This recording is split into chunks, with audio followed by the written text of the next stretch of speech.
저는 한겨레 21 류서구 기자입니다. 안녕하세요. 오늘은 저희 이정호 선임 기자 어렵게 모셨는데요. 간단히 자기소개 한 말씀 해주시죠. 처음 나왔으니까. 네, 예. 저는 출판사 한겨레신문사 출판사진부장으로 얼마 전까지 한겨레 21과 기타 몇 개 매체의 사진을 맡고 있었던 이정우라고 합니다. 네, 지금은 이제 다시 기자로 돌아왔습니다. 이정호 선임 기자가 이제 올해 정년 연도를 맞아서 이제 출근할 날이 얼마 남지 않은 걸로 알고 있어요. 다음 주 이제 월요일이 네. 정년 퇴임식이고 맞습니다. 사실상 오늘이랑 내일까지 출근하시면 이제 마지막 아닌가요? 그렇습니다. 기분이 어떠세요? 제가 1990년 3월 1일 입사했고요. 예. 입사해서 33년 정도 조금 넘게 일했는데, 그 중에서 현장을 한 22년 취재를 다녔고요. 한 11년은 신문에서 6년, 출판에서 5년, 사진부장을 맡아서 데스크를 보았습니다. 그래서 저는, 또 현장 나가는 22년 중에도 한 10여 년은 국회를 출입했어서, 사진기자로서 이른바 사진기자들의 꽂힌 사건, 사고, 시위 이런 아스팔트 현장보다 이른바 실내 취재를 많이 한 편이었고요. 그런데 뭐 제 입장에서는 뭐 그런 일, 제가 사진을 찍었던 일, 후배 동료들의 사진을 골라서 지면에 앉히는 일, 모두 다 소중하고 귀한 시간이었고요. 지금 이제 마칠 때가 되니까 제가 저희 사진 동료들뿐 아니라 이제 저희 기자들이 마음껏 취재 현장을 다닐 수 있도록 이른바 비용을 마련하느라고 동분서주한 광고국, 사업국, 또 신문을 팔아주는 독서국, 또 저희들이 일한 결과물을 종이에 인쇄하고 그거를 각 가정에 날라주는 윤점, 발송 이런 부분에서 일한 동료들한테 무척 고마운 마음이고요. 즐겁게 일한 시간이었습니다. 네. 이정호 선임 기자가 한겨레에 입사한 게 1990년으로 제가 알고 있는데 그렇습니다. 올해까지 하면 33년이에요. 네. 그러니까 엄청 무수한 현장도 많이 가시고 이제 경험을 많이 하셨을 텐데 지금 이 시점에서 가장 기억 남는 현장이 좀 있으세요? 저는 이제 1994년에 미국 중앙정보국 제임스 울시 국장이 극비리 방한했을 때 예. 단독 특종 취재한 사진이 제 어쩌보면 인생 사진이고요.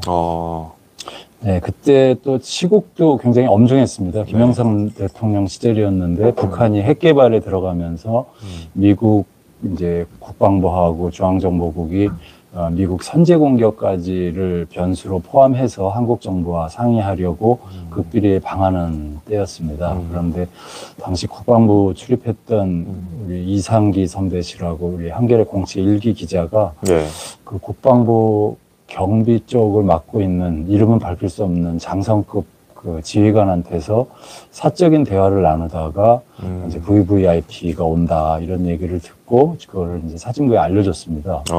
그래서 저희 사진부에서 저보다 또 선배이신 마찬가지로 창간 공채 기수인 이종찬 선배랑 저랑 둘이 현장 취재를 갔고요. 이종찬 선배가 살신성인을 하셔가지고 나는 바람잡이를 할 테니까 이정호 씨가 사진을 찍어라. 그래서 그 경호원들이 삼엄하게 들어오는 그 현장에 이 선배는 그냥 자기 몸을 노출하고 카메라를 들고 찍으면서 다가갔고 저는 주차장에 숨어서 차량들 사이에서 망원 렌즈로 사진을 찍었습니다.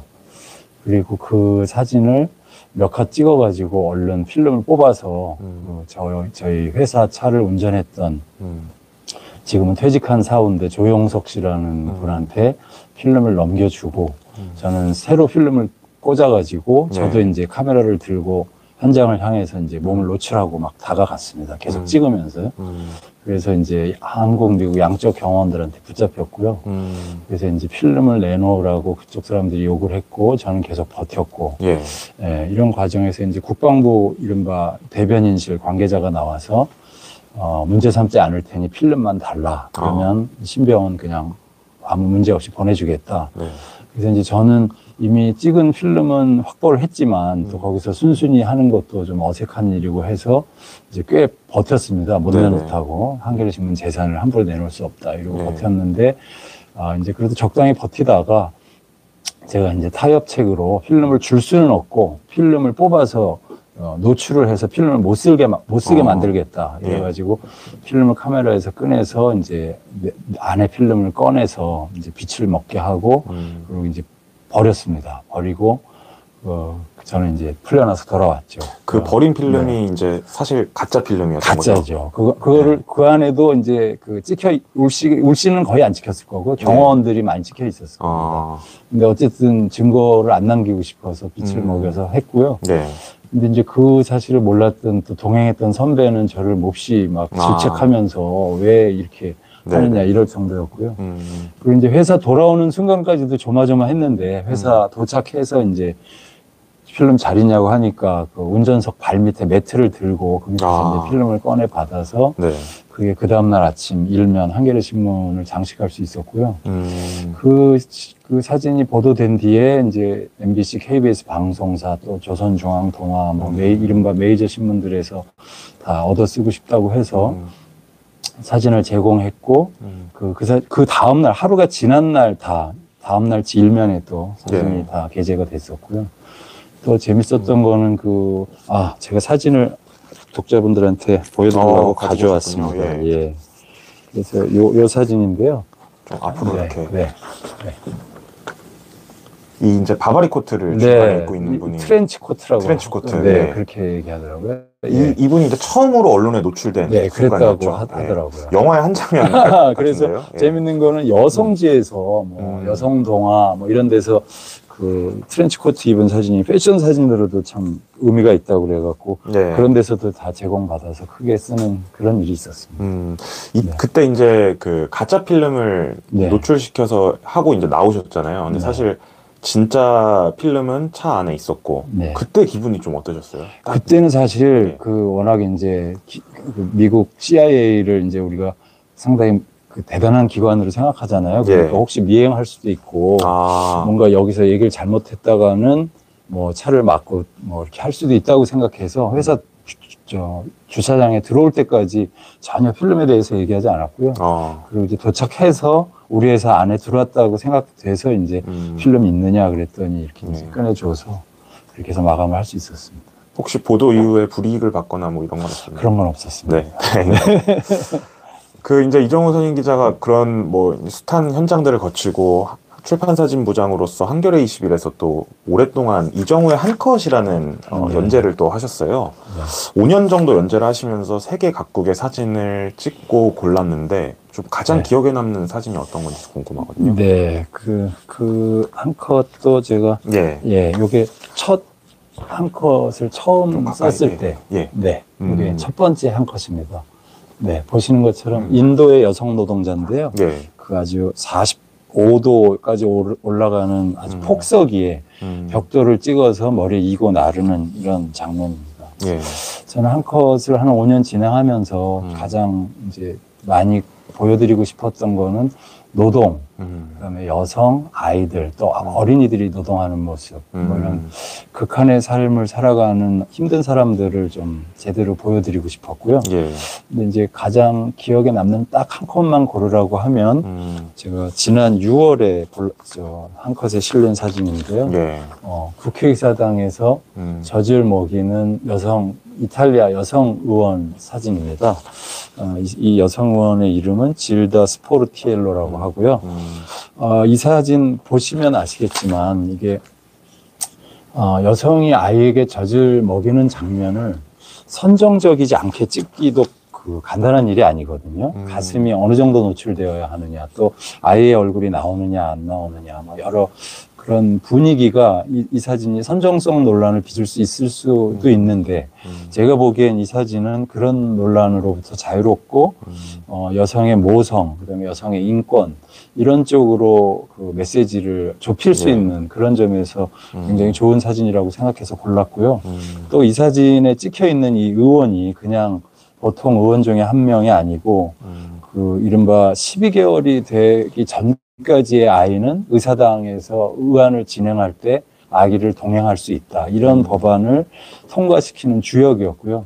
그 법안을 통과시킨 한 달 뒤에 직접 자기 아이를 데리고 나와서 수유를 했기 때문에 사진적으로도 또 내용적으로도 의미가 아주 깊은 사진이라고 생각해서 이 사진을 골랐습니다. 예. 네. 근데 또 독자분들도 굉장히 폭발적으로 반응해 주셔서 이제 온라인에 노출된 한 며칠 만에 76만 컷 이런 조회가 나와서 예. 뭐 한 컷 하는 동안 안에 좀 기억에 남는 사진입니다. 예. 그때 저도 이 사진이 엄청 이슈가 됐던 게 기억이 남는데, 이제 마지막으로 이제 저번 주 한겨레 잡지에 실렸던 한 컷은 네. 회사 사진이었어요. 맞습니다. 네. 이제 제목이 지금 진행하는 유튜브 제목과 같은 마을을 떠나며라는 한 네. 컷이었는데, 이건 좀 어떤 의미로 이런 사진을 골라주셨을까요? 네, 이 사진도 말씀하시니까 한번 보여드리겠습니다. 네. 네. 엄마 고양이가 누워있고 아기 고양이들이 이제 옆에서 장난을 치는 모습을 네. 이제 수직에 가까운 각도로 찍은 사진인데요. 제가 이게 2019년 6월 사진입니다. 근데 이 아기들은 이로부터 한 달쯤 전에 태어난 아기들이었고요. 네. 그 아기가 태어난 직후에 제가 우연히 회사 주변을 다니다가 이제 목격하게 됐고, 그래서 이제 수유하는 장면부터 이제 아이들 키우는 장면 찍고 몇 년 동안 계속 찍었습니다. 이 가족 사진을, 고양이 가족 사진을. 예. 그리고 이제 제 생각은 저희 한겨레 21 포토스퀘어라는 그 사진을 펼쳐서 보여주는 면에 이 가족 이야기를 스토리를 담아서 쓰고 싶어서 몇 해 동안 취재를 했는데요. 근데 한두 해 지난 뒤에 이제 들은 얘기는 이 4명의 아기들 중 2은 로드킬러에 희생돼서 이제 무지개 다리 건너갔다고 하고요. 예. 또 엄마는 아이들한테 이 공간을 물려주고 이제 다른 이웃으로 멀진 않습니다. 여기서 뭐 우리 회사로부터 몇백 미터 거리에 다른 지역으로 이제 자리를 비워주고 갔다는 이야기를 들었습니다. 그래서 이제 포토스퀘어를 쓰기에는 이제 그 이후의 사진들이 좀 뭐랄까요, 스토리 구성에 마땅치 않아서 그냥 간직하고만 있었는데, 제가 이제 퇴직을 해야 된다고 생각하니까 제 이 고양이 가족이 떠오르고 그 중에 이제 자리를 비워주고 떠난 엄마의 처지가 우리 정년을 맞는 우리 시니어 기자들의 이런 것도 생각이 들어서 뭐 그 이야기를 담아서 이 사진을 쓰게 됐습니다. 예. 네. 이 한겨레라는 이 회사 33년 네. 동안 몸담은 회사인데 네. 마을이라는 표현을 해주셨는데요. 네. 어떤 의미인가요? 제가 이제 아까 말씀드린 것처럼 1990년에 입사했는데요. 한겨레 신문이 1988년에 생겼는데, 네. 제가 이제 대학을 87년에 졸업하고 이제 정말 한겨레에 들어오고 싶어서 안달을 했습니다. 88년부터 3번 시험 봐가지고 90년에 합격해서 들어왔는데요. 뭐 한겨레 신문이 압수수색도 당하고 뭐 여러 고초를 겪고 이런 과정을 바깥에서 지켜보면서 어떻게 하면 한겨레 신문이 일원이 될 수 있을까, 이런 마음을 가지고 들어온 저한테는 정말 뭐 가족이나 다름없는 그런 곳이고요. 그래서 저는 한겨레가 하나의 공동체라고 생각이 들고, 그래서 마을이라는 표현을 쓰게 됐고요. 에피소드를 하나 소개드리면, 제가 1990년에 입사해갖고 1990년 5월에 처음으로 네. 이제 5.18 기념행사 출장을 갔는데, 거기서 저는 정말 뜨거운 환대를 받았습니다. 지금으로 치면 거의 BTS급 환대라고 생각하는데요. 저희 차를 광주 시민들이 에워싸서 막 그 창문 안에 타고 있는 기자 얼굴을 한번 보겠다고. 네. 그리고 저희 차가 이제 지나가면 그 시위 현장이니까 뭐 군중들이 모여 있어서 차가 빨리 못 지나가면 막 한 이구동성으로 비켜주라고 막 소리를 치고, 네. 예, 그리고 어느 숙소에 가서 자고 있으면 아침에 여관 앞 주차돼 있는 차를 막 그 걸레를 가져와서 닦아주는 시민들도 있고요. 그런 환대를 받으면서 저는 이제 한겨레라는 그 시민들이 주머니를 털어서 만들어준 회사에서 일하게 된 것에 정말 굉장한 자부심과 자랑, 프라이드 뭐 이런 걸 갖고 있었고요. 그게 이제 뭐 많이 지금은 옅어졌고, 또 이제 옅어진 거에는 복잡한 뭐 여러 가지 이야기가 있습니다만은, 한국 우리 공동체가 위기를 맞거나 큰일이 생기면, 예를 들면 뭐 촛불 정국이라든가 뭐 이런 여러 참사가 벌어졌을 때, 이럴 때 한겨레는 제 역할을 하려고 노력을 많이 하고 있고, 그럴 때 시민들로 아직 시민들 마음속에 뜨거운 환대를 받고 있다고 생각합니다. 네. 벌써 시간이 15분이 흘렀어요. 아, 그렇습니까? 마무리해야 예, 되겠네요. 제가 뭐 네. 사전에 드렸던 질문은 아닌데 돌발 질문을 하나 드리려고요. 네. 단답형으로 대답해 주시면 좋겠는데 네. 제가 세보니까 90년도에 입사하고 나서 이정우 선임 기자가 8번의 정부를 겪으셨더라고요. 네. 8명의 대통령을 이제 일을 하시면서 봐오셨는데 네. 역대 최악의 대통령 누굽니까? 현재 윤석열 대통령이라고 생각합니다. 이유도 간단히 말씀해 주시면. 이전에 대통령이 되기 전 정치인 때부터 이분들이 어떤 정치를 펼칠 것인가라는 것을 어느 정도 예견할 수 있었고요. 이제 저희 시민들의 기대에 못 미쳤지만, 저분은 저런 정치 철학과 저런 행보를 하신 분이구나 하고 예측 가능한 정치를 했다면, 지금의 대통령은 검찰총장으로서 또 이른바, 사람에겐 충성하지 않는 결기를 보였던 이런 대통령이 펼치는 정책이라고 하기에는 일관성, 소수자에 대한 보호의식 이런 것에서 너무나 결여돼 있어서 네, 정말 이럴 때일수록 한겨레 21의 역할이 정말 크게 있어야 된다고 생각합니다. 네. 알겠습니다. 마지막으로 아까 공동체라는 표현을 써주셨는데 이 마을을 떠나면서 마을에 있는 남은 식구들에게 한마디 해주신다면 어떤 게 있을까요? 저는 한겨레 21에 온 지는 5년밖에 안 됐지만 한겨레 신문에서 한겨레 21을 볼 때도 한겨레 21은 정말 한국판 마이너리티 리포트다. 우리나라에서 가장 소수자 약자의 편에 서서 만들어지는 미디어라고 생각했고요.